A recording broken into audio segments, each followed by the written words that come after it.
बोलिए। कह रहे हैं सर कि अभी तक तो जो दवा दिए सर उससे अच्छा इम्प्रूवमेंट मिला सर। नाइटफॉल को लेके था और मेरा पेनिस में दर्द होता था और वीर्य से गंध आता था। उसमें तो अच्छा इम्प्रूवमेंट मिला है सर। इम्प्रूवमेंट हुआ है? हाँ सर, वो तो शॉर्ट हो गया लगभग, में लग रहा है सर खत्म ही हो गया। अच्छा, फिर भी कितना % इम्प्रूवमेंट आपको हुआ है ऐसा लग रहा है आपको, बताइए। उसमें सर हमको देखने से तो मानिए तो पूरा ही ठीक हो गया सर, नहीं अब गंध दे रहा है वैसे सर। अच्छा, जो भी समस्याएं थी वो एकदम ऑलमोस्ट सही हो चुका है? हाँ सर, लेकिन जो अभी प्रॉब्लम आ रहा है सर वो मेरा इरेक्शन है। अच्छा। जैसे सर मॉर्निंग इरेक्शन जो है ना सर, वो 15 दिन पर जैसे कि 1-2 दिन आ रहा है, ठीक है, तो वो भी आ रहा है तो सर ज्यादा ना टाइट हो रहा है और ना ज्यादा नॉर्मल हो रहा है। अच्छा है तो मीडियम में आ रहा है सर। अच्छा, मैंने मॉर्निंग इरेक्शन आया है लेकिन आया है जो पहले बिल्कुल नहीं आया करता था, लेकिन अभी 15 दिन में कम से कम 2 बार आ रहा है।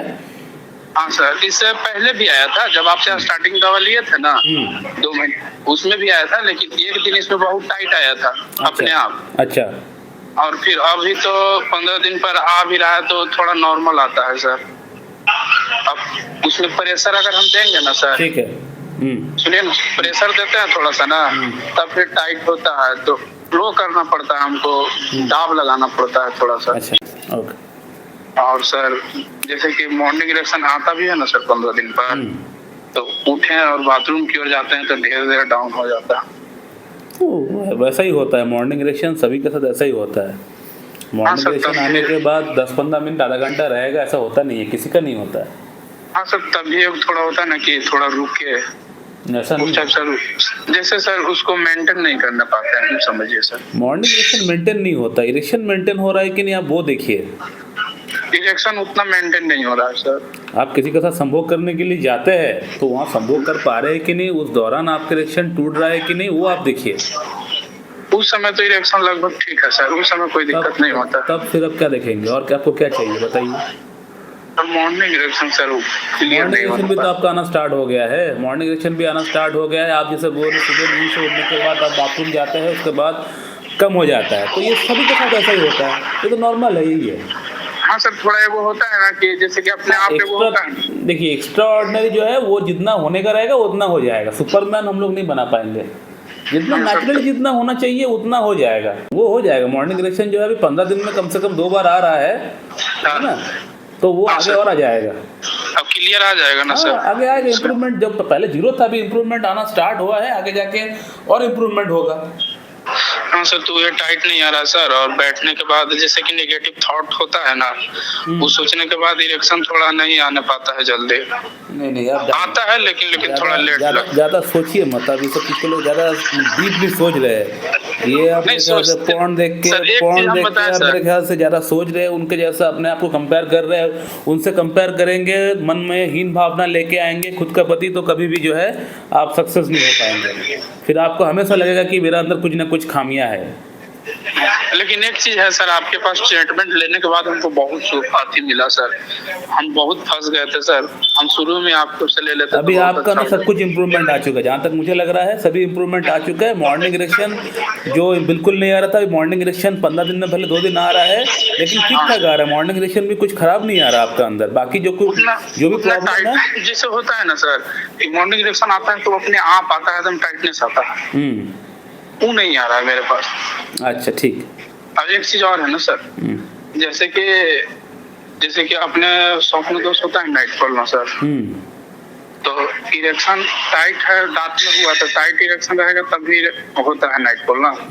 मेरा जैसे सिकुड़ा हुआ रहता है वैसे ही हो जाता है। अच्छा, ठीक है। और थोड़ा सा सुनिए ना सर। हेलो, बोलिए। कह रहे हैं सर कि जो मेरा वीर्य का जो क्वांटिटी था ना सर पहले, वो थोड़ा कम आता था, तो वीर्य का क्वांटिटी और शुक्राणु का थोड़ा मोटेलिटी बढ़ जाता है अच्छा सा ताकत, उसके लिए भी कुछ दवा चला। आपने जांच किया है क्या? अभी जांच तो ऐसे नहीं किए थे, लेकिन इससे पहले जब हम दवा करवाए थे ना सर, तो मेरा कम भी निकल रहा था, तो थोड़ा सा रहने लगा था। क्वांटिटी कम निकल रहा था। हाँ, अभी तो कुछ ठीक है, लेकिन उसका मोटालिटी के लिए हम दवा बोल रहे हैं सर। मोटालिटी भी तब ठीक हो गया होगा, अगर क्वांटिटी सही हुआ है तो मोटालिटी भी सही हो गया होगा। आपको ऐसे नेकेड आई से देख के आप कुछ नहीं बोल पाएंगे। तो अपने आप जो आना चाहिए ना, तो वो आता है थोड़ा देर से, थोड़ा प्रेशर लगाना पड़ता है। ठीक, वो तो छोटी मोटी बात है, वो सब आ जाएगा। ठीक। हाँ, तो सर ब्लड जो अच्छा से फ्लो होने लगेगा ना सर, तो आधा मेरा बीमारी सॉर्ट आउट होगा। ठीक है, ओके ओके ओके सर, बढ़िया थोड़ा कर दीजिएगा ना सर, आपकी सर। और जो हाइड्रोस में दर्द हो रहा था ना सर, वो जो हम आपको भेजे थे रिपोर्ट सर, वो भी लगभग सॉर्ट आउट हो गया सर, वो दर्द भी खत्म हो गया मेरा। ठीक सर, बस ब्लड सप्लाई के लिए अच्छा कोई दवा दिखिएगा। हो जाएगा, हो गया है और भी हो जाएगा, जितना होने का रहेगा हो जाएगा। ठीक है। हाँ सर, इरेक्शन भी देख लीजिएगा सर। ठीक, ओके, ठीक, थैंक यू सर। ठीक, एड्रेस दे दे रहा हूँ ना। ठीक, ओके। नमस्कार दोस्तों, अभी आपने जिस पेशेंट का आवाज़ सुना, इस पेशेंट का अंदर कई सारे अलग अलग मेल कंप्लेंट्स भरा पड़ा हुआ था, जैसे कि इरेक्टाइल डिस्फंक्शन, लिंग में तनाव की कमी, शीघ्र पतन यानी टाइमिंग का जो प्रॉब्लम होता है वो, स्पर्मेटरी यानी धात की समस्या, लिंग में दर्द, पेन, नाइटफॉल की समस्या, अंडकोश में भी इनका दर्द था, अंडकोश फूल चुका था, उस पर स्वेलिंग थी, लो लिबिडो की प्रॉब्लम थी, और स्पर्म की जो क्वालिटी थी, जो क्वांटिटी थी, वो ख़राब हो चुका था, और मॉर्निंग इरेक्शन इनका अंदर बिल्कुल भी नहीं आ रहा था। तो इसके अलावा और एक समस्या थी, ओवर थिंकिंग की समस्या। आपने देखा होगा पेशेंट से जब मैं बात कर रहा था, पेशेंट का अंदर इतना अच्छा इंप्रूवमेंट हो रहा है, लेकिन इतना अच्छा इंप्रूवमेंट होने के बावजूद भी पेशेंट को ऐसा लग रहा है कि और थोड़ा इंप्रूवमेंट होना चाहिए था, और थोड़ा इंप्रूवमेंट होना चाहिए था। पेशेंट का अंदर मॉर्निंग इरेक्शन अच्छी तरह से आ रहा है, मेंटेन भी हो रहा है। हाँ, भले 15 डेज में अभी 3-4 दिन आ रहा है, बाकी जो दिन है उतना अच्छा से नहीं आ रहा, लेकिन आना स्टार्ट हो चुका है। जो पहले बिल्कुल नहीं आ रहा था, अब वो कम से कम आ रहा है। और 15 दिन में 3-4 दिन तो इतना अच्छा इरेक्शन आता है कि जब तक वो बेड से उठ कर टॉयलेट न चला जाए तब तक इरेक्शन मेंटेन हो रहा है। पेशेंट ने खुद बताया, तो इतना अच्छा मॉर्निंग इरेक्शन इनको आ रहा है। लेकिन फिर भी पेशेंट को ऐसा महसूस हो रहा है कि डॉक्टर साहब और अच्छा इरेक्शन आ सकता है और अच्छा कुछ हो सकता है। हाँ, बेशक हो सकता है, क्योंकि 15 डेज में 3-4 दिन अच्छा इरेक्शन आ रहा है, बाकी जो डेज है उसमें थोड़ा इरेक्शन कम है। उस पर हम लोग फोकस करके हम जो मेडिसिन देंगे, हमारा आगे का मेडिसिन वो काम कर जाएगी। ऐसा कोई बात नहीं है। मॉर्निंग इरेक्शन आना जब स्टार्ट हो गया है, बाकी सभी चीज़ें जब ठीक होना स्टार्ट हो चुका है, ऑलमोस्ट ठीक हो चुका है, तो ये भी ठीक हो जाएगी। लेकिन फिर भी पेशेंट का मन में एक चीज़ चल रहा है कि और शायद इंप्रूवमेंट हो सकता है, और शायद इंप्रूवमेंट हो सकता है। मैं एक चीज़ हमेशा बोलता हूँ, अपने पेशेंट को ही बोलता हूँ, अपने वीडियोज़ में ही बोलता हूँ कि हम लोग एबनॉर्मल चीज़ को नॉर्मल कर सकते हैं, लेकिन जो चीज़ पहले से नॉर्मल है या नॉर्मल हो चुका है एबनॉर्मल से, उसको हम लोग एक्स्ट्राऑर्डिनरी सुपरमैन हम लोग नहीं कर सकते। उसको हम लोग, इस चीज़ को आप दिमाग में पहले बैठा लीजिए। मेरे पास बहुत सारे पेशेंट आते हैं, उनका ट्रीटमेंट करता हूँ, ट्रीटमेंट हो भी जाता है, नॉर्मल कंडीशन में आ भी जाता है। जो पहले टाइमिंग 0 था, वो टाइमिंग अभी 4-5 मिनट हो गया इनका, लेकिन अब बोलते हैं सर इम्प्रूवमेंट नहीं हुआ। मतलब क्यों इम्प्रूवमेंट नहीं हुआ सर? वो 4-5 मिनट में ही हो गया। तो मैं जब केस टेकिंग किया था तो उस समय 0 था, अब 4-5 मिनट हो गए, बहुत बड़ी बात है। नहीं सर, वो कम से कम मुझे आप आधा घंटा कर दीजिए। तो ऐसा होता नहीं है। हम लोग एबनॉर्मल को नॉर्मल कर सकते हैं, लेकिन उसको हम लोग एक्स्ट्राऑर्डिनरी नहीं बना सकते। इस चीज़ को आप लोग समझिए। तो इस पेशेंट का अंदर भी हमने इनको समझाने का प्रयास किया इस बात को। सो माय डियर फ्रेंड, तो इस पेशेंट का प्रॉब्लम काफ़ी हद तक सॉर्ट आउट हो चुका है। आगे का जो मेडिसिन हम देंगे, इससे प्रॉब्लम पूरी तरह जड़ से साफ हो जाएगा, मॉर्निंग इरेक्शन और अच्छा से आना स्टार्ट हो जाएगा, इरेक्शन वगैरह मेंटेन सब कुछ हो रहा है। और कई बार कुछ पेशेंट का अंदर बहुत अच्छा इंप्रूवमेंट हो जाता है, लेकिन फिर भी वो लोग केस टेकिंग के दौरान जब काउंसलिंग करते हैं डॉक्टर, वो काउंसलिंग के दौरान डॉक्टर को खोल कर ये नहीं बताते कि उनका अंदर 80% 90% इंप्रूवमेंट हो गया है।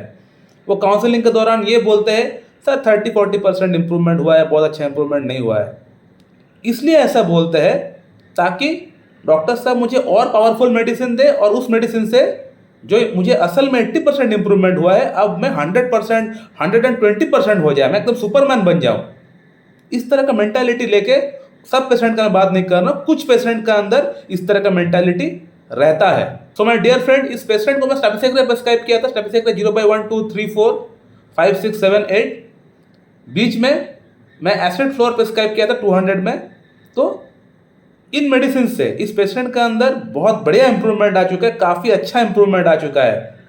जो कंडीशन पहले बिल्कुल जीरो था, ये पेशेंट केस टेकिंग के दौरान लिटरली ये मेरे पास रो रहा था, फ़ोन पे रो रहा था, ये चीख चीख के रो रहा था ये पेशेंट कि डॉक्टर साहब मैं हर जगह पे जाके मैं हताश हो चुका हूँ, किसी के पास भी मुझे कुछ फ़ायदा नहीं हुआ, अब लास्ट आप ही एक होप हो, मुझे ठीक कर दो।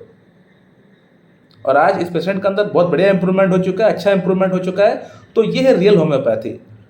यहाँ मिक्स करेंगे, पॉलीफार्मेसी करेंगे, 8-10 मेडिसिन एक साथ मिला के देंगे, पेटेंट देंगे, टॉनिक देंगे, रेगबेक का इतना नंबर, एडल का इतना नंबर, एसबीएल का ये टॉनिक, इससे पेशेंट का प्रॉब्लम सॉल्व नहीं होने वाला। सिंगल मेडिसिन देना पड़ेगा, एक समय में एक मेडिसिन आप दे सकते हैं पेशेंट को, वो भी केस टेकिंग करके सिम्टम्स के साथ आपको देना पड़ेगा, मेडिसिन आपको प्रेस्क्राइब करना पड़ेगा। वही एक मेडिसिन से ही पेशेंट का अंदर प्रॉब्लम्स, सभी प्रॉब्लम सॉर्ट आउट हो जाएगी, बिल्कुल सॉर्ट आउट हो जाएगी। जैसे इस पेशेंट का अंदर हुआ, सभी समस्याएं पेशेंट का अंदर एक एक करके सॉर्ट आउट हो चुका है। अब कोई प्रॉब्लम है सच, कुछ भी प्रॉब्लम नहीं है। इस बार का मेडिसिन लास्ट जाएगा, प्रॉब्लम सॉर्ट आउट पूरी तरह खत्म हो जाएगा। So this is the real homeopathy my dear friend. इस तरह से अगर आप प्रैक्टिस करेंगे तो आप बहुत आगे जाएंगे। एज अ डॉक्टर आपका नाम बहुत आगे जाएगा, बहुत लोग आपको पहचानेंगे, बहुत लोग आपसे सीखने के लिए आएंगे। अगर आप पॉलीफार्मेसी करेंगे, 8-10 मेडिसिन एक साथ प्रिस्क्राइब करेंगे, इससे आपका फ्यूचर ब्राइट बिल्कुल भी नहीं होने वाला। आपका पेशेंट आपके पास से चला जाएगा, पेशेंट को प्रॉब्लम कभी भी ठीक नहीं हो पाएगा। आपका पेशेंट का प्रॉब्लम, मेरा दावा है, लिख लीजिए आप। तो सिंगल मेडिसिन प्रिस्क्राइब करिए, केस टेकिंग बढ़िया से करिए, पेशेंट को सुनिए, पेशेंट का क्या कहना है उसको सुनने के बाद आप केस टेकिंग अच्छी से करिए। केस टेकिंग में टाइम दीजिए, पेशेंट का प्रेजेंट हिस्ट्री क्या है, पेशेंट का पास्ट हिस्ट्री क्या है, पेशेंट का फैमिली हिस्ट्री क्या है, इस पेशेंट का सेंसेशन क्या है, लोकेशन क्या है, कॉन्कमिटेंट्स क्या है, मोडालिटीज़ क्या है, PQRS क्या है, ये सब कुछ जानने के बाद आप सिंगल मेडिसिन का सिलेक्शन करिए। उसके बाद देखिएगा कैसा पेशेंट का अंदर इंप्रूवमेंट होता है। सो माय डियर फ्रेंड, मैं इस वीडियो को एंड करता हूँ। Thank you very much and have a good day.